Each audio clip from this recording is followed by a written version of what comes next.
Welcome back. Oh yeah. Season 2. Season 2. Are you excited? Right. Hey guys. Episode 26 of the Rice and Slice Golf Show podcast. As you can see, we're doing it like remotely today because Chenji's in London and I'm not in London. So yeah, I mean, like basically in the UK, you've got London and not London. Basically, yeah. Like for our Belgian if listeners. you talk to anybody, if you talk to anybody that's not from England, they're like, "Oh, you're from London." Like, no, there's other places. Yeah, but like other than London, but like barely though. Yeah, I know. But yeah, welcome back, everybody. I think it's fair to say this is season 2 of the podcast. Correct. Correct. I mean, to be fair, you know, our last episode we did introduce ourselves to be like Happy New Year. We're in 2023, even though we've recorded it in 2022, but we recorded it like a week or 10 days before 2023. We actually recorded episode 24 and episode 23 back to back on the same day because I was going to go away. Chenji went away on like a 2-week holiday, and this is actually the first time that we kind of not that we spoke because we've been speaking, but this is the first time like that we're doing the podcast in 2023. So we did have a couple of weeks off. I went and had a hair transplant. Chenji went and had like a holiday around Europe for 2 weeks, and yeah, so now we're back basically. Yeah, well, welcome back everybody. Nice hair, Theo. Thanks, mate. It's recovering slowly. I mean, I can't put the headphones over my head for whoever's watching and not listening. I can't put the headphones fully over my head. I mean, it looks fine. It doesn't look as disgusting as what it did a week ago, but it looks fine. It's getting there. It's slowly growing. If it works, it works. If it works, it works. Patience. I can't sleep at night, Chenji. I don't know if I told you. I'm like I can't sleep. I mean, you can't sleep because you can't play golf, right? But yeah, for that's one reason, because I have to stay at home and like I can't be outside. I can't sun can't hit my head. I can't get my head wet. I can't. There's so many rules, like no smoking, no drinking, like you can't do nothing for the next 2 weeks is like very important. So I've been like at home, like trying to sleep but not sleeping. If that makes any sense, like I'm constantly tired. I hope you've been watching golf. But yeah, I thought because the season has started, mate. Yeah, the season has started. Well, not for us, not for us, but obviously for the pros. Well, I mean, like for the pros, the season has definitely started. I mean, did you watch the golf? Yeah, I watched a little bit, like the Century Championship. What's it called? Century Tournament of Champions. Yeah, that was quite fun to watch because everybody was like, obviously, like they're the best of the best. Watched the Sony Open. That was cool. Watched the Hero Cup actually, DP World Tour, like Continental Europe. I actually didn't watch that. Great Britain and Ireland. Yeah, I mean, how was that? Was that any good? I tell you what, it's always fun to watch match play. Like, I'm not gonna lie, it is, right? I actually enjoy match play a bit more. It just feels more exciting. It is. It's more of like a team aspect. I think that's why we enjoy watching it, and that's why the pros love playing it. I think much, it's because the stakes are just so high, right? I feel like like you don't want to be that guy that kind of lets a team exactly. Down. And you see some wonderful putts, you see some wonderful shots from the bunkers because people are just going to go for it. And I just really enjoy match play format more than just the traditional like stroke play format. I mean, it's just a bit different. There's nothing wrong with it. I mean, I don't mind. Yeah, but Continental. I mean, obviously, like we're at GB and now I'll always support Tommy Fleetwood. I love him. He's played quite good golf, but unfortunately, we did lose the Euro Cup to the Continental Europeans. That's all right. Who would have known? But I mean, come on. The sport originated over here in this island. Mate, I mean, I'm not surprised. I mean, the Americans beat us out of the Ryder Cup last year, didn't they? So, or 2 years ago, whenever it was. Oh, fair enough. Last year. Fair enough. So it is what it is. But yeah, Jon Rahm. Yeah. Did you see what he did?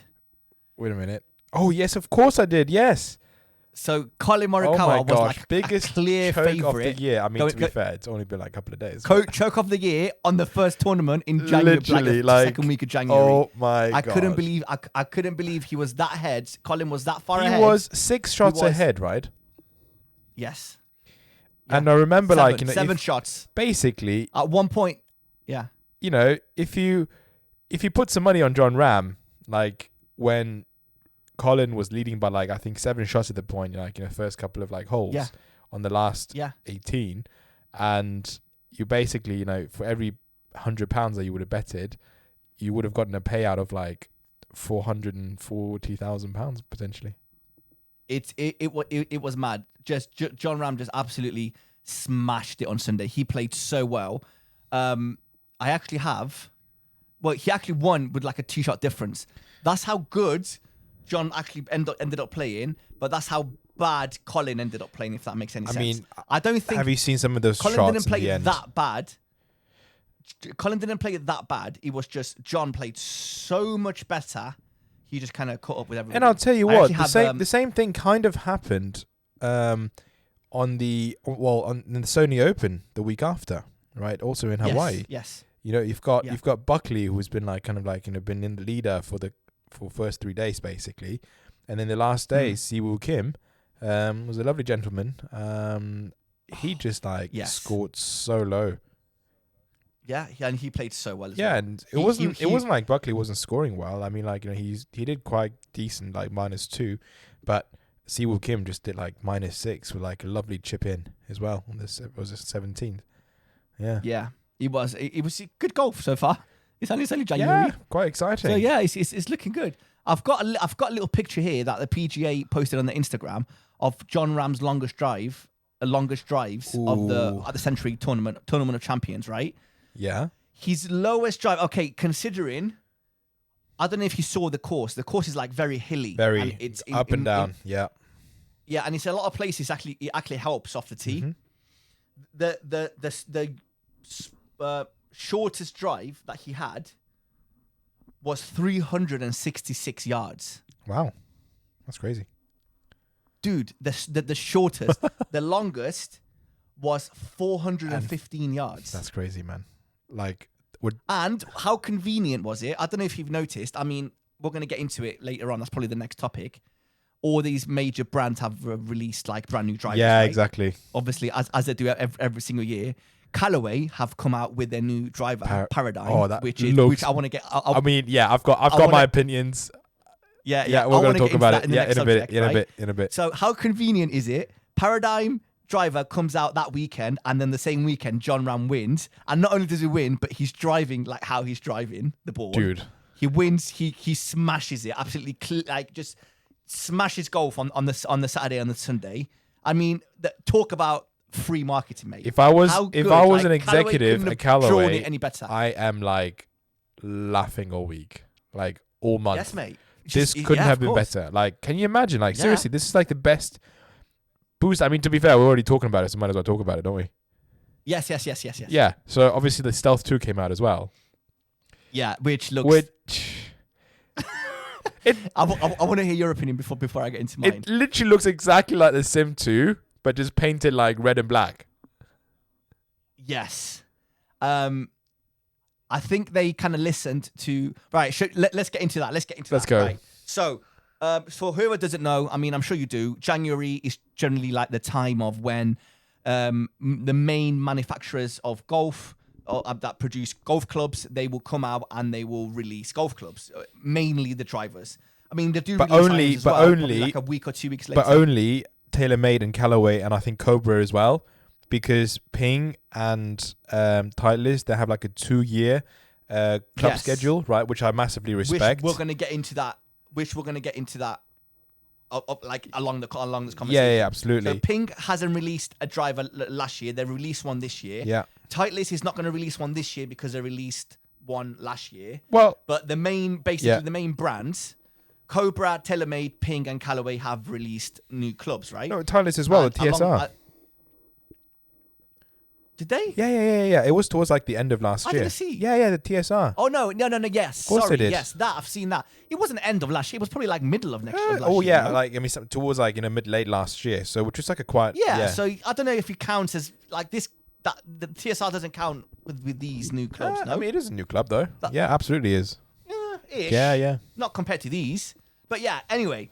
So obviously I've been doing some digging. TaylorMade, Stealth 2. Last year, Stealth kind of blew everybody out easily the most red face, sold with the carbon driver in the market. Yes, I mean, in my opinion, which I did try, you have that in your bag. I do, yeah. I went to buy it thinking I'm gonna without even trying it out. I went to American Golf thinking I'm gonna buy this club. I went and tested it out. I didn't like it at all. Yeah. It wasn't forgiving at all. Yeah. My distances were exactly the same, if not maybe a tiny bit better than my G410 that I currently use. So I thought there's no point me spending £500 or however much it was on a new driver that doesn't really perform just because it looks so nice.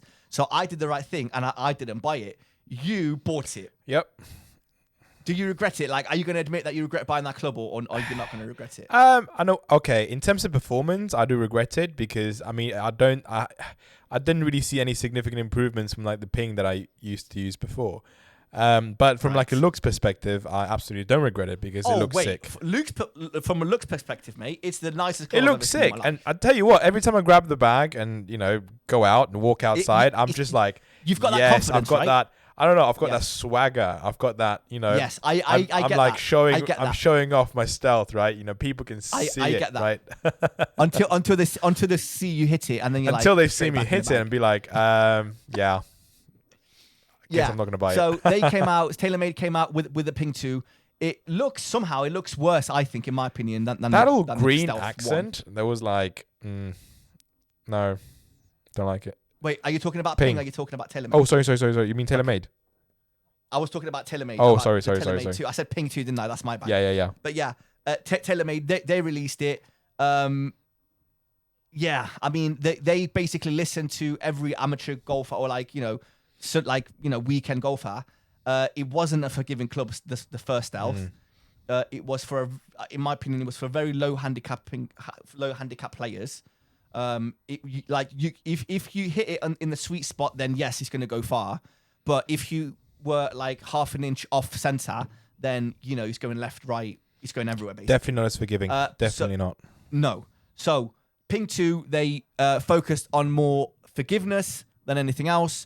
I think because it looks similar to the first Stealth, you're not as wowed as what you were last year, which is fine. Price wise, it's still quite expensive. But I think overall, it's not going to break the internet like the Stealth did last year. No, right? It's not going to break the internet. And also, they're using this marketing gimmick, like they're using forgiveness. Yeah, which is the cringiest. I'm not going to lie. Slogan thing that it's just horrible. I don't know, man. But yeah, it's when the Stealth came out. Obviously, we liked how it looked. Thought it was great. Yeah. And then but everywhere on TV, you watched Sky Sports Golf. And every single commercial, it was talking about, we've tested, for 20 years, we've used like titanium. Now it's the age of carbon or something like that. And I thought, okay, cool marketing. But still ever so slightly cringy if you listen to it every single day, whenever you watch golf. It really is. And now they bring up this and apparently when you get it delivered, right, the whole big box basically says forgiveness. And if I was a delivery driver and I delivered this, I'd be embarrassed. I'd be like, what the hell does that even mean? It's very, very cringy. It's very American, I really right? didn't like it. I mean, I don't know if I think for our American listeners out there, give us your opinion on what you think it is, but at least I think from a American kind of British perspective, I think it's a bit cringy. It is. Yeah, you're right. Yeah, so give us your thoughts. See what you think. Yes. But I think we can agree that both of us think that it's a bit cringy. TaylorMade, yeah, I'll give it a 6 out of 10. Yeah. And then and then Cobra. Let's talk about Cobra quickly. Okay. Cobra, it didn't really do much for me. It looks nice. The driver does look nice. Mm-hmm. But again, they kind of went for distance. It's almost like if you want to hit it like Bryson, just get a Cobra. But it's like no one's going to hit it like Bryson. No. So kind of what's the point? So that kind of didn't really catch my eye. It's not like a driver that I would be like, oh, I'm interested in that. But then Ping and Callaway come out. Ping, I promise you, if it wasn't for the color, I would say best driver of 2023. That green accent, like you said earlier, mate. Don't like it. It's the ugliest thing. It's horrible. Don't like it. It's like they tried to be Cobra. You want. Yeah, it's not even that. It's not even cool. It's not even like a nice green. It's like a little, I don't know, like a baby poo green. Yeah, exactly, like a baby It's poo horrible. green. Exactly. That's what I thought it was. It's not nice at all. I don't know why they did that. I liked the G425. It looks nice. It's like stealthy, it's dark. Yeah, colors. it looks. Really I nice. think it looks very technical, right? Yes. It looks just like Yes. very and geeky. It's funny, It looks right? geeky. Yes, if you get the G430 and the G425 and you put them like next to each other, they almost look like the G430 looks like quite cheap and like really, like it looks a lot cheaper than the G430, if that makes any sense. Absolutely, I agree. Like the material, I don't know what it is about it, mate. It just doesn't look nice. Ever since I saw the pictures, like I've been digging the World Wide Web since like late last year when I found out that that obviously Ping are releasing a new driver, and there was like pictures of it like floating around the internet, and ever since I've seen the pictures, mate, I don't know, I kind of got put off. Performance wise, unbelievable. I've heard nothing but good things about Ping. But Ping is known to produce some of the, the best performing drivers. This is why they release drivers once every 2 years. And that's what they don't do any marketing. You don't really hear them, like, you don't see them on golf channels. You don't see them anywhere, but they don't need to. You know that Ping is like a family-owned business, right? Yeah. It's not like a big corporation or anything like that. I mean, it is a big company, but it's still obviously like... Oh, it's a massive multi-million-dollar company, don't get me wrong. But it's like a family company. It's not like it's like a grandparents, I think, started it, and then the parents are working there, now the kids are working there. Was it like Caston something? Yeah. Yeah. That's the way it works. But then Callaway comes out. Oh. I think this is going to be the driver of the year. I think so. It looks sick. Callaway Paradigm, it looks so nice. Off the tee, it looks like overall, it looks 10 out of 10. Looks beautiful. Apparently, it's meant to be like very forgiving. There's 3 clubs, Triple Diamond, and the other 2. I don't remember the name. Something. Paradigm Plus or something. Paradigm and then just Max. And then just probably. And then just a plain old Paradigm. One's for obviously low handicap is the Triple Diamond. One is for people that slice the ball, and the other one's just like a normal forgiving driver. Mate, every single one of them looks incredible. They perform well. They're quite expensive. I think they're the most expensive. Yeah, they're like £529. Yeah, it's not cheap. No. But if I was to upgrade, which I was looking to upgrade my driver, it would probably be either the Ping, just purely on performance, not on looks, and or Callaway on both performance and looks. But yeah, I don't think... Well, it's not breaking news. I don't think I'm going to change my driver anytime soon. Because I've told you this like a week ago when we spoke. I've been playing a lot of golf over winter. I don't know about you, mate. I've been playing some really good golf. I've been striping my driver. You know, as well as anybody, there's been times over the summer where I've been going to play golf and I've been leaving my driver in my car. Like, I haven't been taking my driver. That's how bad, like, like, I don't know, low confidence I had in my driver, because I just knew I was going to slice it or draw it or just hook it or just something was going to happen, but it's not going to go straight. Anyway, so lately I've been like, yeah, it's winter. Nobody cares about the score. I am keeping score, but if I don't keep score, like, I don't care. I'm not putting any cards in. I'm not trying to lower my handicap or whatever. So I've been like really grinding on the driver. No driving range, just literally purely playing a lot of golf. I was playing golf as on a roll up at Kibworth with a couple of friends, and I was playing with one of the guys that we were playing against. He's like a +3 or a +4 handicap, and I noticed how I just noticed how he was striping the ball every single time, which is perfect. But with his driving, I noticed his grip was a lot different than mine, which obviously makes sense because I'm a 17 handicap and he's a +3 handicap.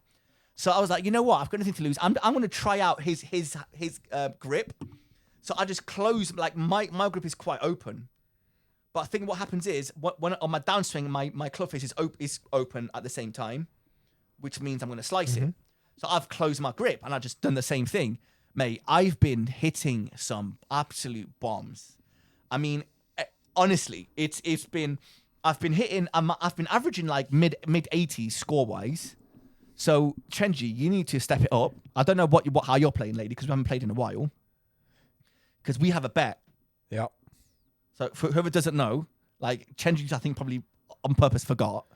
We have a bet, and the bet is whoever gets to 10 handicap first wins, and the loser has to buy the winner. What is it? BMW PGA tickets. What is it? Tickets. Yeah. And they're not cheap either, Chenji. No. So you need to get on it, because I don't want to. Because I'm telling you, I'm going for that 10 handicap this season. Yeah.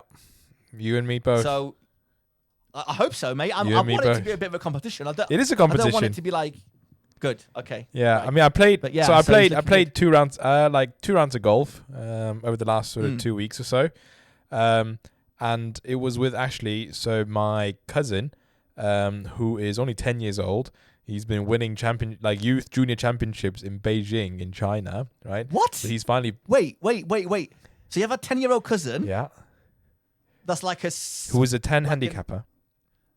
No way. Yeah. He's a 10 handicap. I didn't know this. He drives. Yeah. So he's been in China for the last couple of years, and but he's actually he's British, and he's finally come back to London, and he's basically in Beijing. He's been winning all these junior championships anyway, so he plays really well, right? So I've been playing 2 rounds with him over the last 2 weekends. No way. I did not know that. And it's actually really fun. I mean, watch seriously. I wish I was as good as a driver as he is, because it just goes straight. It doesn't go very far, but come on, kid's 10. Still. But he's still on a He's good 10, on a good drive. He can drive it 200 yards, right? Which is absolutely incredible for a 10-year-old.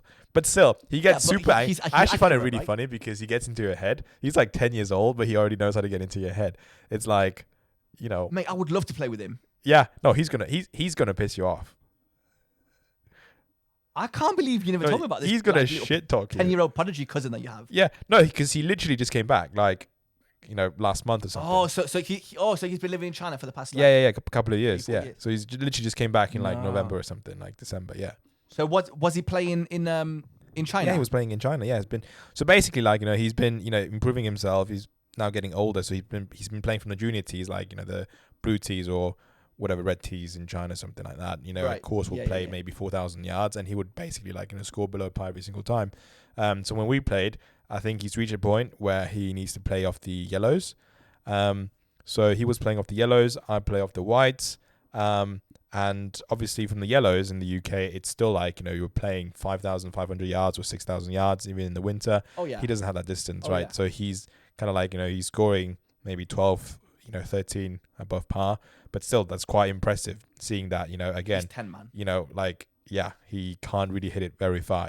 But it's actually really funny because he gets super mad when I play off the wides, which is, let's just say, 10, 15 yards behind him. And I take out my 3-wood, he takes out his driver, and then I'll drive him by 70 yards or something. Yeah. Wow, I would love to play with him. Yeah, we should bring him down to Kettlestone. We absolutely should. Yeah, We you'll Oh, that'd be he's, wicked. and then Amazing. again, sometimes when you hit a really bad shot, he's like, "Oh, I didn't see where that went." Oh no. He's way. how you He's probably trying to get in your head. it's just cocky 10-year-old. exactly, basically. really cocky 10-year-old, right? If I that's slice or if you slice, we'll just say, "Oh, it opens up in there." He'll just literally say in your face, Yeah. "Oh, that's gone." No way. I know, it's Oh just my god. oh god, it actually opens up in there, but he just gets into your head. It's actually really interesting. Does he get angry when he hits a bad shot? He does get angry when he hits a bad shot. So he's like, I wouldn't be surprised. I played with a 10-year-old before at Mikulova. Mate, he was striping the ball. He was playing so well, and he was let's say 10 feet on the from the hole, and he was so angry, he was smashing the clubs on the ground. yeah. And I'm So does my dude, cousin. what are you Literally, doing? he literally smashes his It's club on what the are you ground. doing? These kids, man. Honestly, there's they get very competitive. I know. So 'Cause that's I don't know. We should do right? a segment on interviewing kids, right? What are your thoughts about golf? should do, a Why video are with you him. so serious about golf? You're literally 10 years old. Shouldn't you be I don't know, playing in the playground or something? And then We should go Centurion with him. yeah, we should. Does his dad play golf? Yeah, he does. Yeah, he's actually taught him how to play golf and everything. So my uncle. Is he good? He's alright. I mean, 20 handicap or something. Never had a lesson. Played for 20 years. But just loves golf. But probably should get a lesson. We should go Centurion. We should go and play somewhere. But he's played every that'd be single really good course cool. in London, basically. Yeah. Oh, wicked! That's good. Oh yeah, we should definitely we should definitely link up and play Absolutely. golf. Yeah, we can do a football. Absolutely. Nice. And I'm gonna just patiently wait and see if my cousin can get in your head. My head? Nah, I don't think he No, will. actually, you're gonna get into his head. Imagine that. My Nah, I average wouldn't. drives. Imagine if I made him cry by accident, and then he chases me with his driver and just man. snaps a driver around my head. Snaps a brand Nah, I new don't think- Callaway Paradigm Yeah. driver. Yeah. Oh my god. But yeah, it's But yeah, seriously, if I didn't buy that Stealth this year, I would have bought the Paradigm. Like, this is how basic I am. Mate, like, I don't even care about the performance. I just want it to be looking nice. And I wouldn't be surprised in the next couple of months if you sold your driver. I'm not going to do it. I'm not going to do it. I mean, you said that about the Paradigm. About Stealth. I did say about the Stealth. I mean, I told you, right? I went with a couple of friends to like this golf exhibition, right, in Birmingham, and I told them specifically before we went there, like, and we were on the train or something, and we were in the car. Do not, under any circumstances, allow me to buy a Stealth driver, no matter how big the discount is, no matter what is going on. Do not, in any circumstance, let me buy a driver. And then we arrive. Park a car, took a little shuttle bus to the actual exhibition. Saw a guy get into the bus. As we got out of the bus, carrying like a brand new Stealth driver, and I just told him, like, oh shoot, they are selling this driver there. And I tell them again, do not, under any circumstance, allow me to buy the driver. 4 hours later, I walk out with a Stealth driver. I think, what did you get, like a £50 discount or something? Something like that, for £15. It wasn't even like a big It wasn't discount. even that bit of a deal. £15. It wasn't even like, it was half price. That's I had to get it. It was like £50 off. All it took was £16 off, and I'm just like, I'm in. All right. Anyway, moving on. Have you seen the Full Swing trailer for the Netflix documentary? I have. With the golf. It's gonna be sick. Oh my god, mate! Dude, it's gonna grow the game. Listen, so I was watching Breakpoint, which is the tennis version of this, right? So they've done Formula One, they've done football, they've done the tennis, and now they're doing golf, which I can't wait for. Now, 15th of February. Us, like, we know all about golf, right?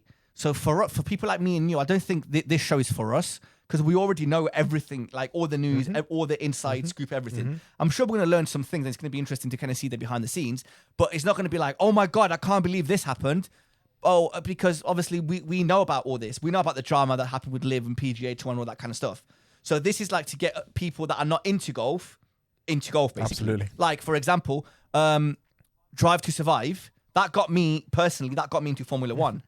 After watching that season 1, I was hooked on Formula One to the point where I followed like all the drivers. I know all about the drivers. I know what drivers play golf now, what drivers don't play golf, and I know everything. So I watched Breaking Point, and there wasn't that much drama with the tennis one, but mate, they picked a season to do this. They absolutely did. They absolutely did. Right, bang in the middle of Liv versus PGA. Yeah. All the players leaving, all the players kind of arguing and going back and forward, and it's just going to be. I don't know if you've seen the list. You absolutely did. Yeah, Jordan Spieth, Justin Thomas, right, Matt Fitzpatrick.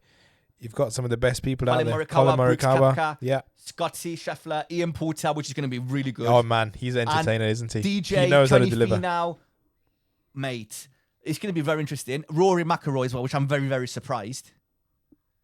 They must have offered him loads of money for Rory. But also like Rory, it's basically like his best season in the last couple of years. Yes, so it's going to be very, very interesting. One. I can't wait to watch this. I'm sure we're going to be talking about this on the podcast in a few seriously, time. Looking at it, we should really be grateful for Netflix, especially for golf fans. It's really going to help grow the game. Hopefully, help us grow our podcast as well as more people get into the game. Yes, mate. Big time. Do you know what? Right. I was thinking, because I was watching Breakpoint, whatever it's called, and the way it like Netflix follows these people and the story and the way it assembles a story, mate, they must spend so much money to kind of follow all these players. Because, for example, let's say, I don't know, let's say the golf version, right? It follows all these players, right? But if they're not doing anything fun or anything entertaining, they're not going to show it, right? No, exactly. So they have to be following everybody, and they're only going to show the good bits. They've got so imagine how many camera thousands and thousands of crews, hours. Mate, camera crews that are just following a specific player. It's funny because when we went to the Open in St Andrews, I don't know if you, I don't know where you were, but Colin Morikawa walked past me at one point. I think you were like watching Bryson or Tommy Fleetwood play. You were actually watching golf. Yeah, you were just there for like begging for autographs, signatures. Yeah, So, but Colin like walked past me with like an entire Netflix crew. No like way. A camera guy. So that was Netflix guys. Like, there was 2 camera guys, a sound guy, a guy like listening to the sound, and another guy. There was like 6 people around Colin walking from the clubhouse to the tee. Wow. Not to the tee, to the practice area. Yeah. And it's like, imagine they're doing that for 20 different players, man, at the same time on the same day. Like, how much money are they spending? Yeah, all these players, stories? they have like this little tracker on their I think it's a camera actually, on their heads. Have you noticed like Matt Fitzpatrick? I mean, he's got like this thing on his head, like, you know, playing certain rounds, and people are already mentioning it. That's because like on the commentators on the PGA Tour that we're saying, that's like, you know, they're shooting a documentary, like a drama series from Netflix about golf. So that's why they're wearing these devices on their heads. Yeah. I've never noticed that. Yeah. I've noticed that. Absolutely. What is it like a GoPro? No. It's not a GoPro. It's like basically on the side of their like hats and the caps. Basically, it's like a little tiny black device. So I think it records what they're saying to the caddies. And, you know, I think it's basically like a recording thing. I've never. Like, how can I Google this? Yeah. So just Google, like, you know, like, let's, you know, Netflix golf series and, you know, little black box. I don't know, mate. I've never heard of that. That's. Oh, there it is. Do you see it? Oh, wow. That's like a 360 camera. Yeah, right? something, man. Like, yeah. Wow. Looks pretty cool. Very, very interesting. But yeah, I can't wait. It comes out February 15th. Yeah, I hope it's really going to get a lot of our bring... friends into it, just like, you know, what Drive to Survive did for Formula One. Yes, mate. I'm sure it will. Yeah.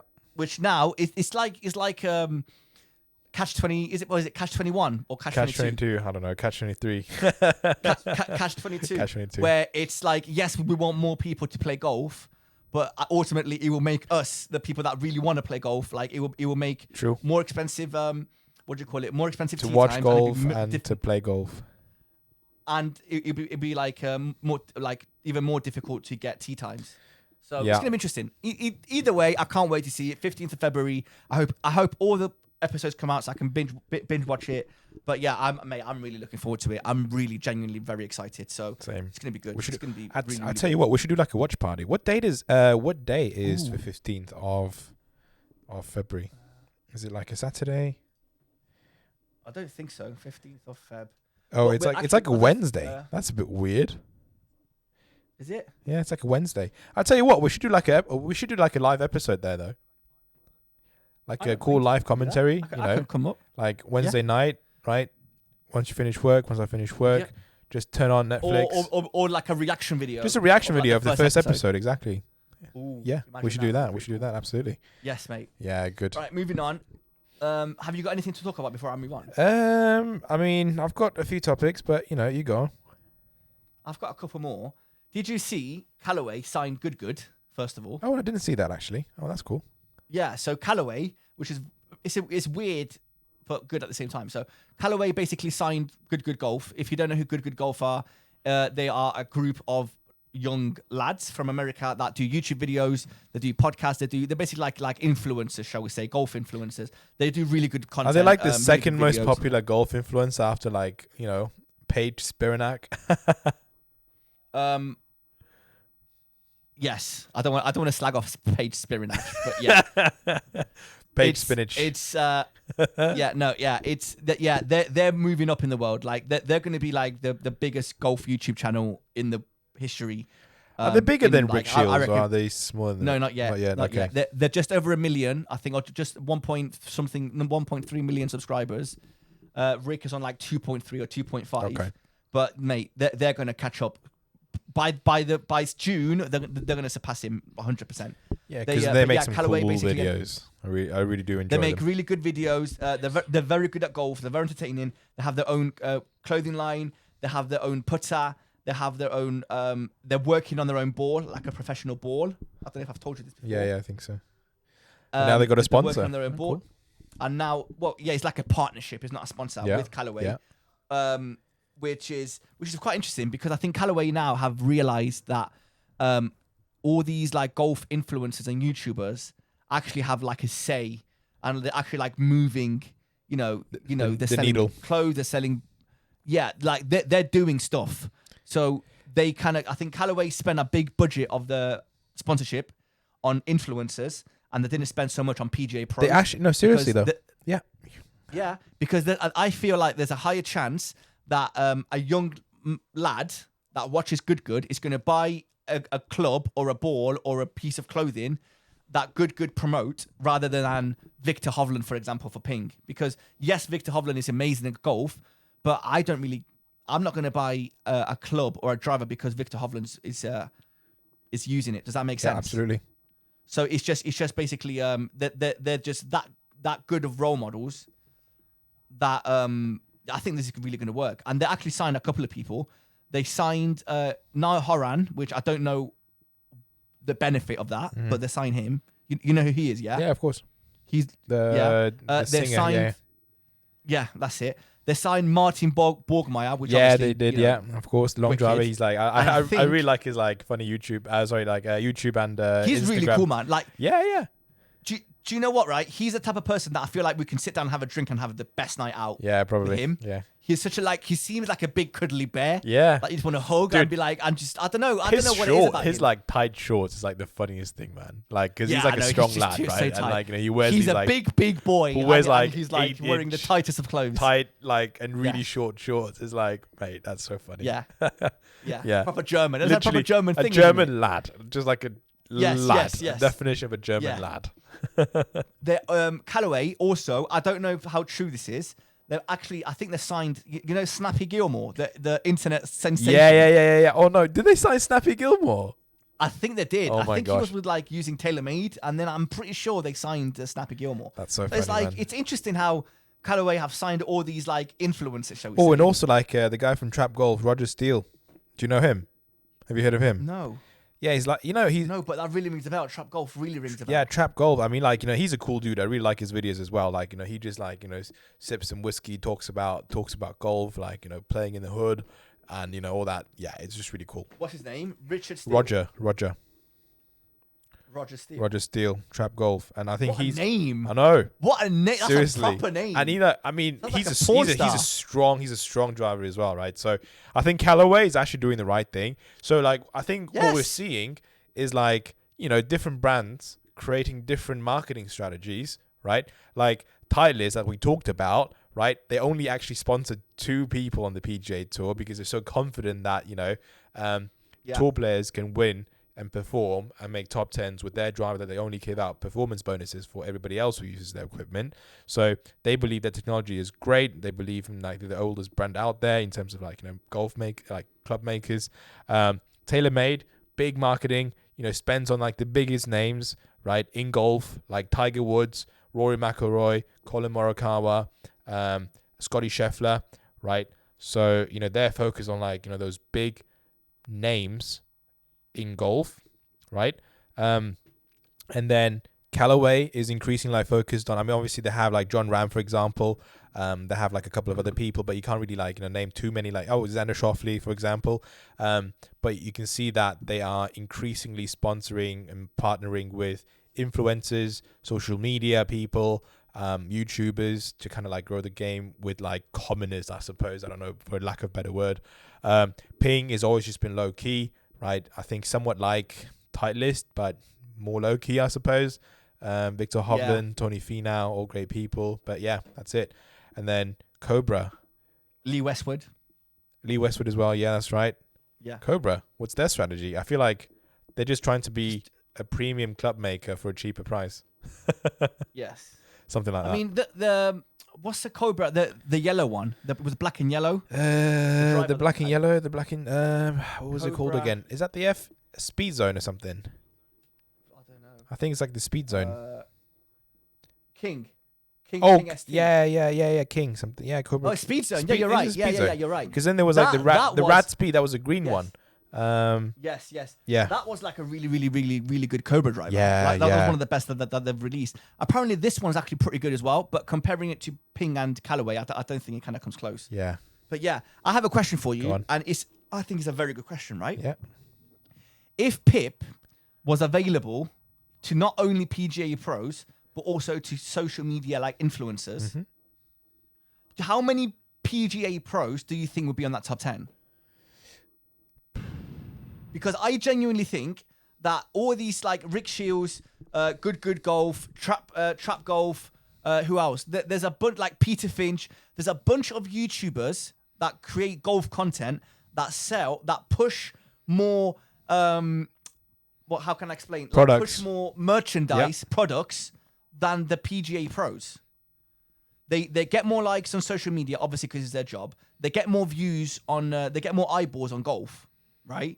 So I genuinely think that if all these social media influencers were involved in the PIP market in the PIP what do you call it program, scheme, yeah. I genuinely don't think only Tiger Woods. I genuinely think only Tiger Woods. Who else will be in the top 10? I mean, I'd say Colin Morikawa, Rory McIlroy. They'd be like, they absolutely no. Okay. I don't think because forget Colin. Let's say Rory. Rory obviously is the number one golfer in the world, right? He's unbelievable at golf.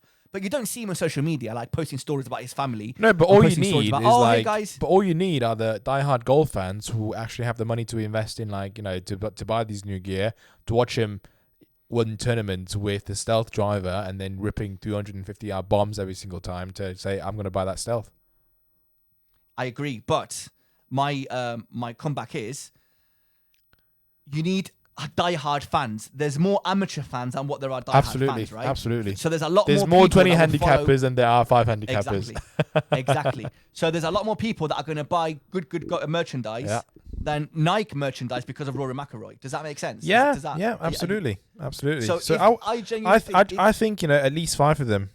So yeah, at least 5 of them would be not even tour playing players. Yeah. It's very, very, very interesting. But yeah, man, imagine if they actually did that. Speaking of Nike as well, did you see Nelly Korda, our favorite female golfer? I know. I saw it the other day. I was so happy for her, bless her. Yeah, and then she signed for Nike. Yeah, that's very, very cool. Do you know what? Right, it's must have been a huge deal. Very weird. Fair. I find it. Yeah, big time. Well, actually, no, I don't think it'd be as big as you think it would be. Really? Yeah, I don't think Nike pay a lot of money. Okay. Because they know it's almost like the player has more to benefit than Nike, than the brand. How come? I don't know. I've heard this. Like, for example, like Nike is like a very clean brand, right? The part of the sponsorship deal is if we sponsor you, how can I explain? If we sponsor you, we don't want you being sponsored by anybody else. So on your hat, it's not going to say Nike. Everything's going to be Nike. It's not going to say Cobra. It's not going to say FootJoy. Yeah. It's not going to say Titleist. It's just going to say Nike. Yeah. So we've noticed that with Brooks Koepka, with Rory, with Tiger. Who else? Scotty Scheffler. Yeah. Right. So all these people. So basically, what's happening is they're like, okay, cool. But I genuinely think that there's a lot of people, not Tiger Woods and Rory, but everybody else, where just to say that they're sponsored by Nike and the benefits and the bonuses that they get from Nike, that their sign-up fee is a lot less than what they would get from, let's say, Titleist. Not Titleist. That was a bad example because they don't sponsor anybody. I'll tell you what. They could get more money from, I don't know, like a law firm on Wall Street, like a Morgan and Stanley or whatever, that Justin Rose was being sponsored by. KPMG with with Phil Mickelson. Yeah, exactly. Yeah. So I genuinely think that like Phil Mickelson would get paid a lot more money getting sponsored by 10 different brands than just Nike. Okay, but then again, rather than being covered from head to toe in brands, you can just be sponsored by one, and that's Nike, and then your look is nice and clean. So if you notice with Nelly Korda, I've noticed this, and I've actually noticed this with a couple more players, but I don't know that I've noticed it like passing. With Nelly Korda, I've actually noticed on her sleeve there's another sponsor. It's not just Nike. Yeah, like Richard Mille, the watch company. Yeah, but again, that would never happen with Tiger, Rory, Xander Schauffele, not Xander, Scotty Scheffler, and I'll tell you what, you're right. Like, you don't see any secondary sponsors. They don't have anything else. Yeah. But Nelly Korda did have. So in her contract, so the bag must have been not that big. Yeah, because that's true. She's still sponsored. So they might gave her like a couple of options. Like, okay, you can take, for example, $10 million for a 10-year deal, for example now, but we want you to just be clean, Nike, nothing else. Mm-hmm. Or you can take $3 million and you're allowed to have 5 other sponsors. Yeah. But those 5 other sponsors might accumulate to more than $10 million. Does that make sense? Yeah, it makes sense. So it's very, very interesting. But yeah. I'll tell you what, if we did some more research, that could be like, something we can talk about in the next episode. Yeah. I'm telling you, there's a lot of let me find it. Yeah. There is a lot of here we go. Well, but anyway, she already wears like Jordan shoes, doesn't she? Yeah. I'm guessing she'll probably like if you're a free agent, then you can wear whatever you want. Yeah. Oh man, I can't get into Instagram. But yeah. I can't tell. It might be Bose. Bose? Is it Bose? Yeah, Bose, the headphones. The headphone, I think, but I'm not 100% sure. But yeah, she's sponsored by TaylorMade as well, and Nike, which is a lot of people are. Yeah. But yeah, so it's very interesting. I think that the contracts with Nike are they're not as lucrative as what you think they are. It's not just because it's Nike.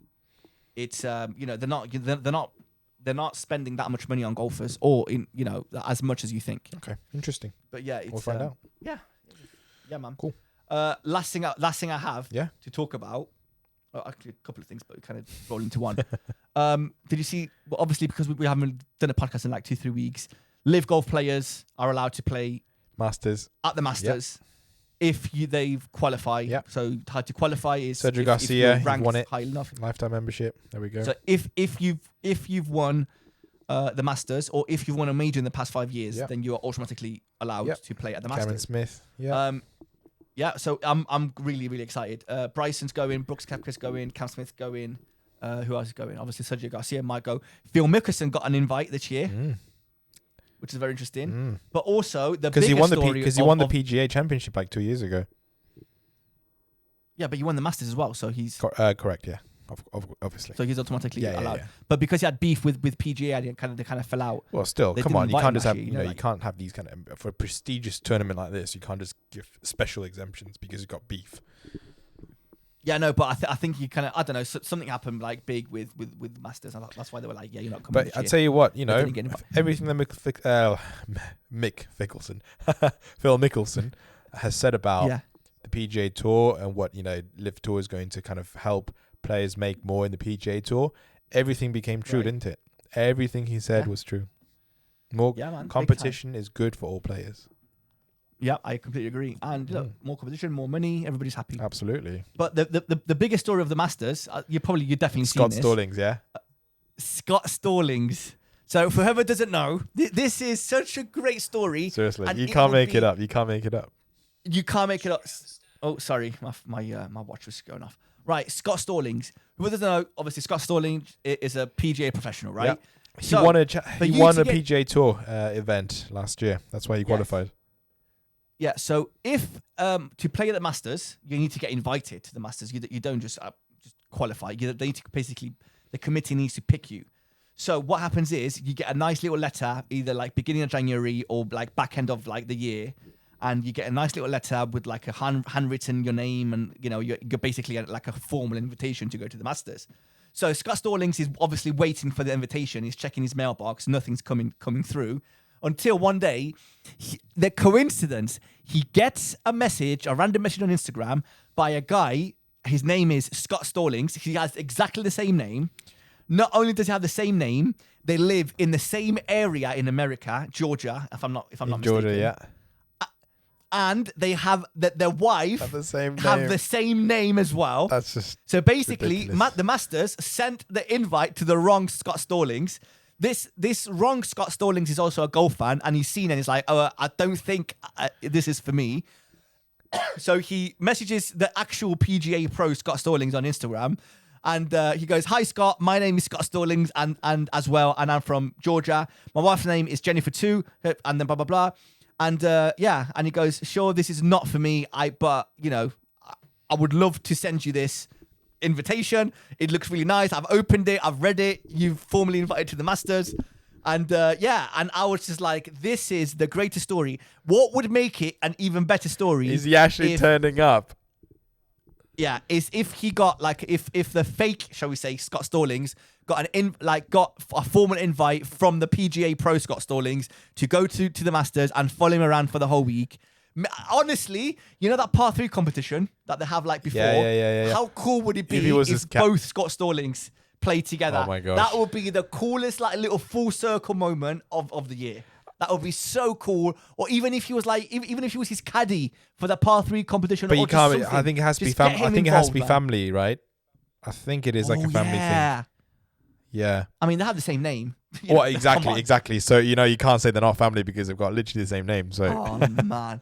But like, no, what I thought was really disappointing because all they've done, like, was it the Masters, or like was it Scott himself? Like, was just give him like a pass for a practice day. What, did they actually do that? They did it. Like, but obviously, come on, like, for something like this, right? That's gained so much like, do publicity as well, right? Which helped everybody. Yeah. I think, it's one of those like feel good stories, and kind of like, nobody's actually complaining about, Masters doing the wrong thing. Yeah. He really deserves like a premium experience for all 4 days. I genuinely think like they'll do something for something. No, they gave him like a practice round like ticket or something. That's so bad. I know. It's not even like the actual tournament. Come on. Yeah, that's pretty bad. I really hope. I'm sure we'll find out if they do anything. How long do you think he could have gotten away with not telling the real Scott Stallings though? Like, surely at one point, if he's still. Do you know what I would have done? Honestly, do you know what I would have done? You would have kept it, and you would have showed up. No. Okay. I would have kept the invitation. I would have framed the invitation. Yeah. Because like, imagine like how many times are you going to get a formal invitation saying Chenji Meng from the Masters, right? Never. Let's say there was another Chenji Meng that was a PGA. Well, yeah. Good luck. Yeah, do you know what I mean? Yeah. So I would have kept it, and obviously Scott Stallings would have got in touch with the Masters and be like, "Hey guys, don't Where is my invite?" And then they would have sent him another invitation, so the PGA Pro would have played, like no problem. Yeah. But then afterwards be like, "Oh, but hey guys, by the way, I'm so sorry. I just found this in my mailbox. I don't know what happened. I just received it. It got lost in the mailbox." I hope he actually kept like I don't know, a copy of it or something like that. But no, maybe he had to give it back. I don't think he fair would have. Fair enough. I don't think he would. Yeah, but I thought it was like a really funny story, really cool story actually. Oh yeah. It was a very. I don't know. That would really piss me off though if like they don't do nothing. I really hope they did something because I'm pretty sure I saw it somewhere that like Scott Stallings, the fake, well not the fake one, the what's it called again? Non-pro the body double, the non-pro one, doppelganger. The doppelganger, exactly. Only got like a practice or something like. That'd be pretty bad. Like that's pretty bad. But I want to Google this right now real quick, but I don't know, man. I really hope they're gonna do something. Yeah. It's just so interesting. So the Stallings will meet at Augusta National in April, as the golfer will host a realtor, so that he's basically sells houses, real estate agent, during a practice round. So that's it. Yeah, maybe though. Oh no, maybe the doppelganger might play in the practice round. No, host him during a practice round. I doubt it. Yeah, that means play. Really? That means play. I don't think you can do, can you? Yes, that means play, Chenji.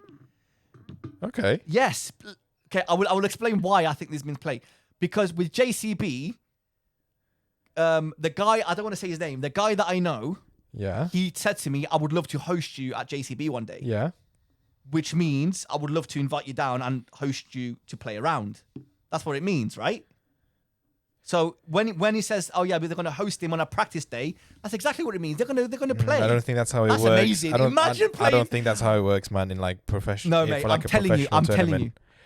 Dude, it's called a pro-am, but there is no pro-am at the Masters. No. It's not a pro-am.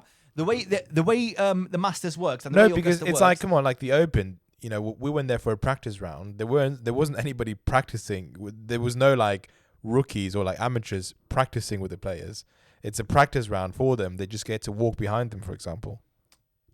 Damn, you're right. Yeah. Only like in a celebrity pro-am do you then like have random people who pay or like for charity. Damn, I think you're right. Yeah. But then again, I will ask you this. Okay, imagine this. If I was a friend of Rory's, I don't know, man. If you were a friend of Rory's, like his best mate, he might And then I'll be like, can I walk with you and hit some balls? Because you saw though, like when we were doing our practice round, we had, there were so many people following him, right? Following the different players, and those were friends and family. Yeah, so if I want to hit a ball, I'm sure I can hit a ball. I don't think you can, man. I'm pretty sure you can't. I don't know. Come on, what's the rule number one? If you don't have a club, you can't play. Yeah, just use Rory's clubs. It's fine. Well, what's the rule? We're the same spec. I know. We did try to get away with it in Aphrodite Hills, but obviously we got told off by the No. there. There's no way. What's rule number 1 in golf? You play with your own bag. Play with your own play with your own bag. Yeah. Anyway. Yeah. Well, right. That's one quick thing that I just kind of I thought was kind of relevant, a bit controversial topic again with Live Golf, right? It's the AT&T Pebble Beach is coming up. At the same time, that tournament, the Saudi Arabian Public Investment Fund, the state sovereign fund, is hosting a Saudi Arabia Invitational, which is part of the Asian Tour. And guess what? 3 PGA Tour players are participating in that. No way. Yeah. And Who? they are not. Oh, I'll tell you what. It's also kind of funny because you've got Cameron Young, who was obviously rookie of the year in the PGA Tour last year. Cameron, what's his name again? Cameron Champ, right? And Lucas Herbert, who I think is Australian. So, yeah, 3 PGA Tour. And again, they had to seek permission from the PGA Tour to be able to play in this Asian Tour event because obviously, they could have played at the AT&T Pebble Beach. So why actually, was it Pebble Beach? Was it AT&T something? Anyway, I don't know because I think the money's really good. Interesting. Yeah. So it's kind of okay, right? I don't know. Is that like something? This year is that a sign that the relations are getting better? Is that a sign that, again, I don't know, because, yeah, I don't think the PGA Tour can say anymore that, we're against this hypocrisy of Saudi Arabian money because, they're allowing PGA Tour players and you got 3 independent PGA Tour players wanting to participate that in lieu of a PGA Tour season event. So that's very interesting. Yeah. This year, I think it's gonna be a big year for golf. With the Netflix documentary, I think it's going to blow things up. With Live and PGA Tour, with the majors, I think it's going to be a very big year. I think we've picked the right time to start a podcast. Season 2. Because by the time we all have juicy content, we're all going to be veterans at this. Yeah. So we're going to be just popping out content. Exactly. Which is good for us. But yeah, speaking of content as well, we've got a really good follower on TikTok. Thank you very much. Yes, we're closing in on 1,000 followers, Chenji. Yeah. How mad is that? Yeah, that's good. There's a lot of clips that have gone semi-viral kind of thing. For us, they're viral, but they're not viral. No, but come on, one video got 200 something thousand views. That to me, that in my book, that's not viral. Good. That does, I know. For me, it's very good as well. But that doesn't count as viral. Yeah, to us, that's amazing. Fair enough. But viral's 3-4 million views, I think, in 24 hours. Yeah, but I think there's an algorithm to kind of. Mate, I'll take 200,000 views, no problem. And the best bit, last night I was on our Instagram. Oh, me and my golf started following us on TikTok, and I was like, yes, no, our first little seriously little influencer. They were they were the first coach that I had, I suppose, because same. Before I actually got out there and got a coach, I was watching their videos, right? Yeah, same. It was actually it was me and my golf first. It was Andy and Piers, right? I think that's the names. Yeah, that's it. And I was like, this is so cool. Yeah, man. I think they're signed. I think they live in America now. Okay. And they're signed by TaylorMade. Yeah. Of course they are. Or Adidas, TaylorMade, and the watchmaker AP. I think they were the first. They were the first golf influencers to get make money. I think they were the OGs, actually. I'll tell you what. Yeah. I think they were, man. They were the OGs, but in a golf it's very coach. cool. So we're very grateful. I'm very thankful. I actually sent them a little message. I was like, oh guys, thank you so much. I was like, thank you so much for following us. We've been following you since we started playing golf. We're big fans, blah, blah, blah. Just say thank you. Absolutely. But I don't know if it's them too or if it's the team that followed us. Oh, it doesn't matter. But they're very active on TikTok. But it's very cool, man. We really appreciate it. The TikTok is going well. Good. So, yeah. And subscribe. We just need follow, subscribe, support. Yeah, man. Grow the game. So, yeah, this is it for this week's podcast. Guys, please like and follow, subscribe if you can. And we will see you again this time next week. Bye.